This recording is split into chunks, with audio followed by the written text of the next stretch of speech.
عمركم شفتوا دكتور كده؟ ابعتي لي التحاليل على الواتساب، بس دلوقتي تعالي لي اشوف المفاصل اخبارها ايه. والحمد لله المفاصل طلعت، يعني مش قادره اقول لكم حاجه كده، يعني وهم حاجه بتتخلع من بعضها الحمد لله. دكتور حسام ازي حضرتك؟ ازيك يا جفاله؟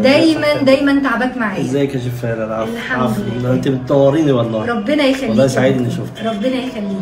اهم حاجه تخلي بالك من نفسك وتاخدي الدواء جدا. ودول ما نجهدهمش خالص. امال هنعمل الاكل بايه؟ والمسكنات ما نكترش من المسكنات.